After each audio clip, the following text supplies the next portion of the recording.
I did a lead in a pilot that turned into a movie called Fast Track, and it was, I played like a badass garage actor. It was a movie about illegal street racing, and so that was really fun, kind of just a badass.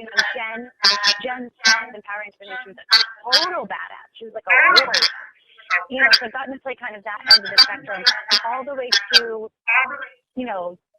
the like a woman with schizophrenia and House, and the wife, the pregnant wife whose husband was killed in Cahill, and I've gotten to play so many different roles, and I still feel like, I was on a series on ABC called Red Widow where I played an absolute part.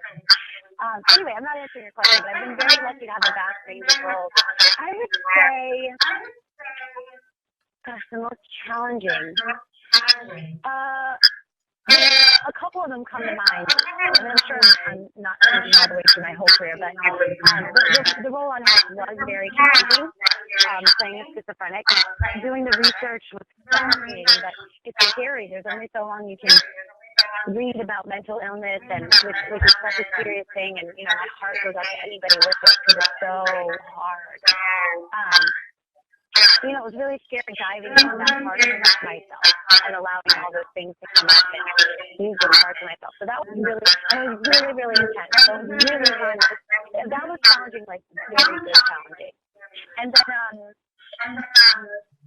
gosh, I would say Boogeyman 3. I did Sony's Boogeyman 3 as the lead of it. That was challenging.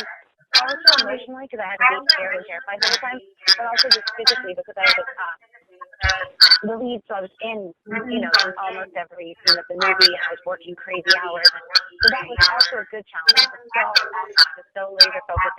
I had such a great time. It was demanding mentally and physically and emotionally. So yeah, it certainly makes other projects I do seem like a cakewalk. And I remember once like, but yeah, those are just the first couple that come to mind. Was that a fun question? Did I answer it? Yeah, you answered it very well. I'm sure the listeners are very happy with your answer to the question. Oh, good. Thanks. I want to answer every question you have. I loved it. I'm grateful to share any knowledge I've acquired and share about my own personal experiences. I'm so happy to. That's great. Well, that's what we love hearing on the podcast, guests who like what they work on, which is always great, of course. So my next question is, which do you prefer, on-camera acting or voice acting? Because you've done a bit of both in your career. I have. I think I wanted to do a couple video games. But it's funny, Call of Duty was like a straight up acting job. When I auditioned, they said it was for a video game, but because it was motion capture, which we call mocap, it was acted out and performed just like a scene. So to me, it was just an acting job. It felt, not just an acting job. It was awesome, and I was really excited. But it felt like an acting job, like a normal on camera. I don't know. I love doing voiceovers. I'm absolutely in love with on camera. My dream is to continue my on camera work in movies and film and TV and commercials and just, getting out there, but at the same time doing animated series. That would be a dream. Like a lot like the Smith model, be on the 70s show and doing Family Guy and then go do movies and continue to do Family Guy. That's the dream. Yeah, animated shows especially are becoming so popular now as well. We've had some great ones recently, and the interesting thing, of course, with animated shows is, your character can literally be anything. Like, it doesn't even have to look anything like you. It just would be it's just very interesting for that reason. You know what I mean? Oh, I know. It's so cool. It's so liberating. I thought the video game was incredibly liberating because instead of spending an hour in hair and makeup and getting the wardrobe on and all that stuff, I would just go in, they put a skull cap on me, put some dots on my face, and we were good to go. Like, no makeup, no hair, no wardrobe. It was really liberating. But voiceover is even more so. You can go to work in your pajamas. It doesn't matter because you're in the sound booth. And that's so cool. And yeah, I got lucky in Call of Duty. They actually did a 360 degrees scan of my face and my body. So they had me sit like, I guess just my upper torso. They had me sit in this giant machine. It looked like a cylinder, like a circle, and it had this kind of, I don't know how to describe it, like an arm almost that scanned around my whole head very slowly, like almost like an X-ray, and they were capturing every single aspect of my face. So when you see my character in Call of Duty, she looks just, I mean, it's my face. It's crazy. She even got the scar in my eyebrow. It was really wild when I saw it. I was like, oh my gosh. And then they changed my eye color, and then they gave me short punk rock hair and piercings, and I thought I really enjoyed that.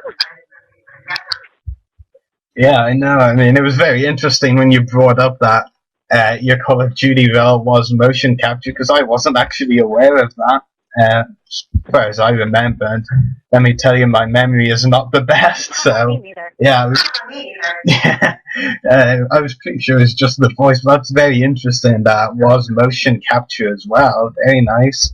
And motion capture itself is becoming a lot more popular now with movies and video games, isn't it? Oh yeah. It's becoming a very interesting acting craft.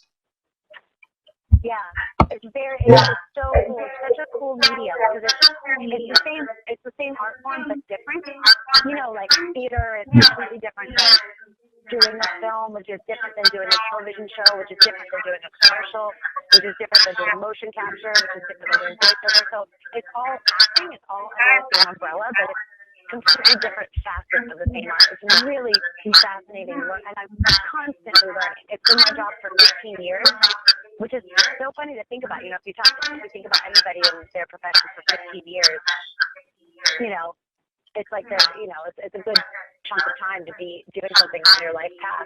But it's a funny skill. I learn every day when I do my job. I learn. Yeah, definitely. My final question is, do you have any upcoming acting roles or any other projects you would like to talk about? Yes, I have 2 movies coming out. Well, one came out last year. It comes out on DVD. It's called Wingman Inc. And it comes out on DVD, I believe, April 12th, might be April 24th. But you can also get it on, I think, Netflix and Amazon and all kinds of places. And it's a romantic comedy, and I'm the female lead. And it's really funny, a little raunchy, very, lots of hijinks, and it's definitely not one to watch with your parents, but it's definitely one that you'll enjoy and laugh at. And then I have another one coming out on DVD it's been on video on demand. It's called 108 Stitches, and that's also a romantic comedy. And I'm also the female lead of that one. And that one is a baseball comedy, so it's just really fun. Like, it's a little raunchy, but it's more kind of family, a little bit. Again, I wouldn't watch it with your parents, but it's really just a blast. And it's got Bruce Davison and Kate Ryan from Battlestar Galactica, and Larry, the Soup Nazi, and Seinfeld. A really good cast, and a couple of winners from Last Man Standing, and then the male lead, Ryan Carlberg, is so talented. So it's I would definitely recommend checking that out, or both of them if you can. So Wingman Inc. and 108 Stitches. And actually, you can go on my Facebook. If you look up Erin Cahill Official, it's a fan page. And you'll know because there's a good number of people on it. It's a great fan. And she's, Karen Shee runs it for me, and she's just amazing. So, and then my Twitter, she also runs my Twitter, Erin Cahill. So if you get a chance to go on those, you can see kind of what I'm up to and what I've been doing, and the movies I have coming out. I have a commercial coming out, any day now. So it's good. And I don't know when you're posting this, but I'm speaking at UCLA tonight on a panel, which is so funny. It's for their Geek Week. So it's a very geek-filled day, which is just right up my alley. It's the biggest geek of them all. So I'm thrilled to be speaking. Hey, come on.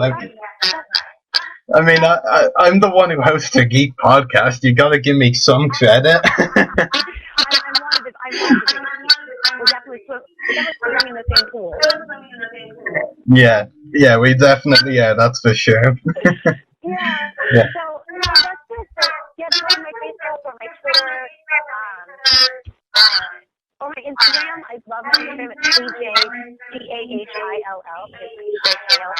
I like to post to that. I try to look like once a day at least. So yeah, that's what's going on. That's great. I'd like to point out something. I mean, both movie roles you mentioned, you're the female lead in romantic comedies. I have the feeling some casting directors are trying to tell you something. A little bit subtly, maybe. that I'm a total goofball. Well, I don't know. Yeah, I just recently fallen in love, so I feel like my life is now living out the romantic comedy, the boy gets girl gets boy, you know, so it's like,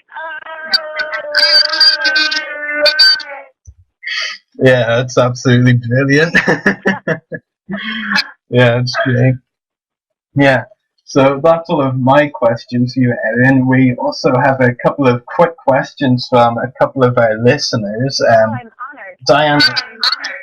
Diana Perez says, which character do you prefer, Alex or Wes? I get asked that question all the time. I mean, Jen was originally in love with Alex because of his strength, but, you know, over the course of the series, she kind of falls for Wes, too. So it's hard to say. I mean, Wes is more like Jason in real life. So, and Jason is my brother. I just love him so much. So I personally have an affinity for Wes, but I think Jen, the character, was very torn and had trouble choosing. Very good answer. And we also have a question from Cahill Tucker. He says, if you had a chance to start as a Power Ranger again, would you? You know, that's such a great question. I think, you know, they recently did, I'm sure you saw the James Vanderbeek, the short, the new Power Rangers short. It was so cool. I would love to do one like that. It was really gritty and raw and adult. And I think some of the scenes in that were maybe a little pushed too far because the Power Rangers are like a family franchise. You know, maybe a teenager, but I would love to do like a great, raw, gritty, kick-ass version of Rangers. I mean, they are, you know, they're timeless, and I'm grateful for what I did, but sure, yeah, just get back in the suit and, you know, save the planet. Oh, who wouldn't want to do that? Yeah, I mean, it's just something you want to do, like, no other choice about it, you know? Yeah, a resounding yes, 10 out of 10. That's great. So that's all of our questions for you, Erin. So it's been a pleasure talking to you on the podcast. Oh, it's my pleasure. Thank you so much for having me. And I just want to say it again to all my fans. You know, thank you for being so loyal and so loving and honored, absolutely honored to have you as fans. And, you know, I just wish everyone the best, and you and your family. And also, I volunteer a lot. If anybody's looking to do anything like that, you can go on my Facebook and Twitter and kind of hear about the volunteering I'm doing. And so, you know, maybe you can get inspired, or you can get involved in that way too. I'm always encouraging people to have a beautiful life, and I think for me, part of the way my life is so beautiful is by giving back. So, yeah. So just thank you for having me, and I just give my absolute love to everyone. You're welcome, and hopefully we can talk to you again at some point. Yeah, I love that. You know, like, who knows what next project I'm going to have to tell you about, so that'd be great.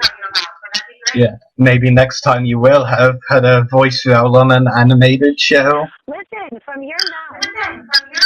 So thank you. Let's put that out there, because I would love to do, you know, like I did, I know we're wrapping up, but I did